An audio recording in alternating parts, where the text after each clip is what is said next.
Welcome to the Fear and Greed Afternoon Report for Wednesday the 9th of February 2022. I'm Sean Aylmer. Every afternoon we bring you the 5 news items that you need to know about from today. Story number 1, all about the share market. The S&P ASX 200 closed up 1% today to 7,257 points, following a very similar rise yesterday. The banks led the way thanks to a very strong result from Commonwealth Bank, more of that shortly. Across the board, financials were up 2.6%.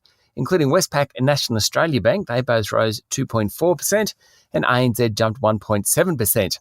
Computershare was among the best performers, with its share price up more than 11% after impressing investors with its half-year announcement. Tyro Payments and Appen both rose 5% in what was a better day for tech stocks all round. In fact, the information technology sub-index was up a massive 4.2%. Another to impress was online retailer Temple & Webster, which added nearly 10%, after reporting a strong start to sales this year. The big miners were the underperformers after Beijing made more noises about keeping a lid on iron ore prices. Lithium producer Mineral Resources tumbled after disappointing investors. Now, while lithium prices are high, so are costs as the company tries to move its product out of Western Australia. Also, retailer Bapcor lost 8% after announcing disappointing results. Story number 2, as promised, is all about the Commonwealth Bank. It announced a half-year profit of $4.85 billion, much bigger than expected, sending its share price up 5%. It just seems to be doing really well across the board, in home lending and in business lending. The bad news is that profit margins are being squeezed, though it's not alone among the banks. Boss Matt Comyn was very upbeat about the economic outlook and said he expects interest rates to rise in the second half of this year. Banks tend to outperform in a rising interest rate environment, so that should be good for the CommBank and those others. Story number 3 is about the economy. The Westpac Melbourne Institute Index fell 0.3%, with respondents reporting greater concern over family finances. Looking ahead, consumers are confident that the economy will continue to improve and upbeat about the employment market.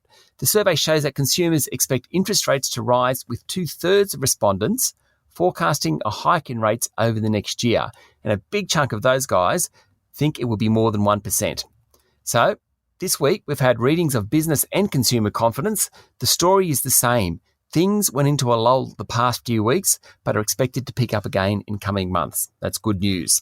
Story number 4 comes from the Financial Review. It's running a story that says vaccine effectiveness with COVID is at its peak 15 to 30 days after the second jab, according to a study published by The Lancet. From then, it wanes to have non-effectiveness after about 7 months.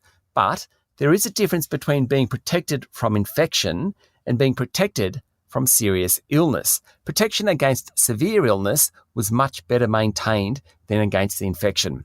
And finally, story number 5 comes from Qantas. The national carrier has reported a spike in international bookings and searches since the government said it would reopen international borders on 21 February. In fact, bookings doubled on the day after the reopening announcement. Bookings are strongest out of the United States, the United Kingdom, as well as South Africa, India and Canada. That's it for the afternoon report for Wednesday the 9th of February 2022.